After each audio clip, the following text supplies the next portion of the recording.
네, 안녕하세요. 제주 정치 경제를 다루는 장동훈 TV입니다.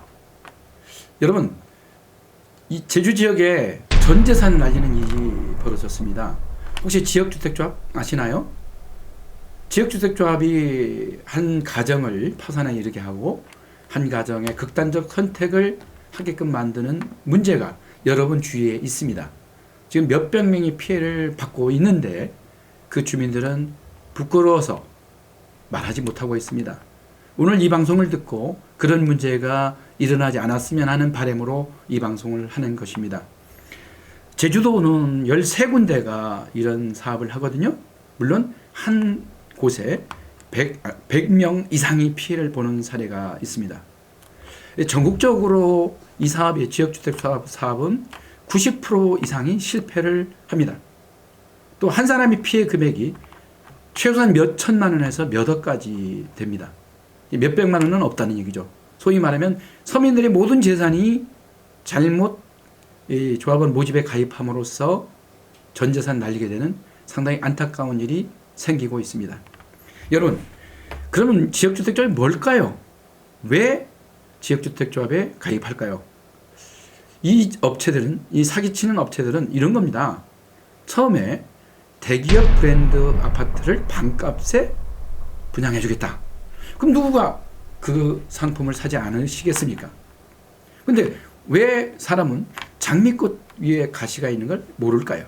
이제 오늘 장미꽃 뒤에 가시가 있다는 것을 말씀드리고 이 방송을 통해서 앞으로 피해 받으신 분도 계시겠지만 앞으로 많은 분들이 피해를 받으실 수 있으니 이런 것을 참고하시고 피해를 안 받았으면 진심으로 여러분에게 이 방송을 드리고 있습니다. 자, 그러면 지역주택조합이 간단하게 뭘까요?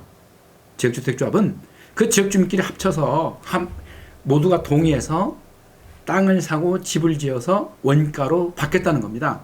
그런데 대기업 브랜드를 갖는다는 거죠. 대기업은 시공을 하면서 이익 보면 되니까 뭐 이런 좋은 취지였는데 결국은 그것이 좋은 취지가 함정입니다. 그래서 여기는 분양이라고 광고를 하지만 사실은 계약을 하러 가면 지역주택조합원 모집이라고 이렇게 합니다. 그럼 뭐냐? 이 지역주택의 문제의 몇 가지를 좀 짚어보도록 하겠습니다. 자, 그러면 지역주택조합이 어떻게 형성될까요? 보통은 대기업들은 땅을 사고 건축허가를 받고 착공한 다음에 분양을 합니다. 또 분양할 때는 정부의 보증을 받죠. 그럼 어떤 문제가 생기면 정부가 책임을 져줄 수가 있는 것입니다. 하지만 이 지역주택조합은 땅도 구입하지 않고 건축허가도 받지 않고 보증도 하지 않고 근데 왜 이 허가가 날까요?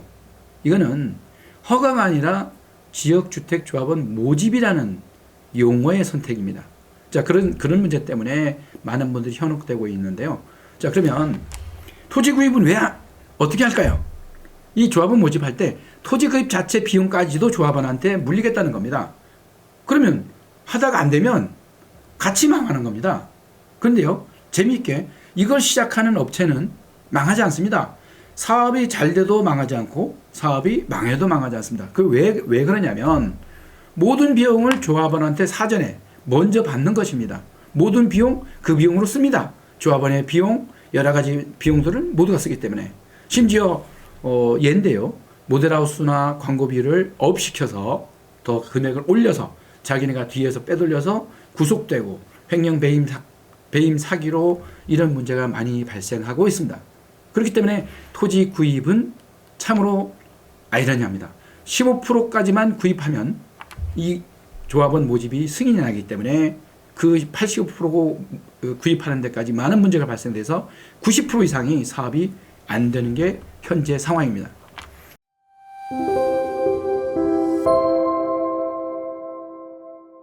그럼 두 번째, 시공사는 대기업 브랜드를 걸린다고 하죠. 그는 이렇게 되어 있습니다. 말로 시공예정사로만 명기되어 있습니다. 그 말은 뭐냐? 시공예정입니다. 예정사. 그 시공사하고 뜻이 안 맞으면 안 할 수 있다는 얘기예요. 그거는 예를 들어 안 될 수 있지 않습니까? 그러면 안 되니까 안 된다. 이렇게 해버리는 거예요.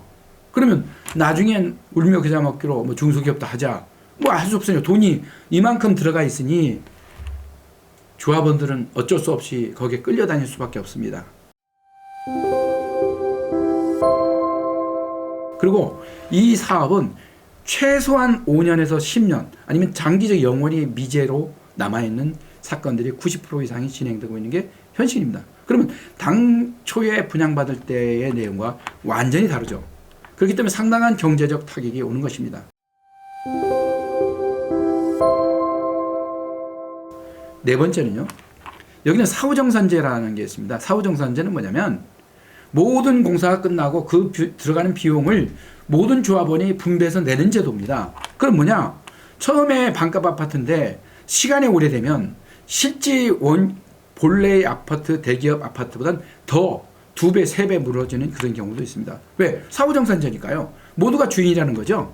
그렇다면 이 비용은 실제는 대기업 브랜드의 아파트 반값 아파트가 아니라 전체가 대기업 브랜드보다 더 비싸는, 또 내가 입주할 시기에 들어가지도 못하고 또 그 들어가서 기다리는 데 경제적 타격 때문에 가정이 파산이 나고 극단적 선택을 하는 이런 결과가 나오는 것입니다.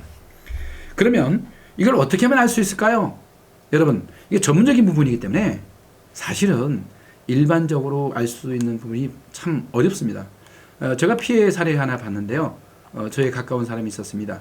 그분은 나름대로 열심히 확인했더라고요. 시청도 가고 여러 가지 법원도 갔는데 그 제도의 허점이기 때문에 아무리 열심히 확인되어 있어도 그 제도의 허점을 막을 수는 없었습니다. 그래서 오늘은 이런 생각해 봅니다. 방법은 이겁니다. 그 조합원이나 분양받으신 분들이 예방밖에 없습니다. 가입을 할 때 어떤 조건을 분명히 알고 법리적 변호사를 통해서, 전문가를 통해서 그걸 확인하지 않으면 가입을 하지 않는 게 가장 좋은 것이죠. 싼 게 비지떡입니다. 세상에 공짜는 없습니다. 그렇기 때문에 정상적인 가격으로 사고 정상적으로 안전장치를 하는 게 좋을 것 같습니다. 싸고 비용이 적다고 한다는 것은 결국은 그 누구도 여러분 재산을 공짜로 싸게 줄 사람은 없을 것입니다. 이런 기본적인 원리를 생각하시고 예방하는 게 우선일 거고요. 두 번째는 전 기관한테 부탁하고 있습니다.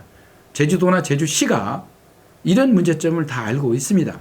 그렇다면 기관이 그걸 막을 수 있거든요. 소위 AS 기준으로 가죠. 그냥 원칙적으로 법리적으로만 따질 게 아니라 그 모집 관계에서 모집에 된 그 모집자들, 그 시행사들, 그 능력을 보증을 하든지 어떤 컨트롤할 수 있는 감시, 감독을 할 수 있는 제도를 마련해야겠죠. 이 부분은 제주도와 제주시가 반드시 마련해야 할 거라고 봅니다. 특히 제주도 의회가 나서서 조례든 법이든 보완을 해서 이런 전재산 아닌 서민들을 구제할 책임이 있다고 생각합니다. 오늘 이 방송을 쭉 듣고 도움이 되신다면, 혹시 더 궁금하시다면 저희를 찾아오시면 저희가 전문적인 상담을 무료로 해드리겠습니다. 그래서 이 방송을 듣고 좋아요, 구독 눌러주시면 감사하겠습니다. 다음 시간까지 안녕히 계십시오.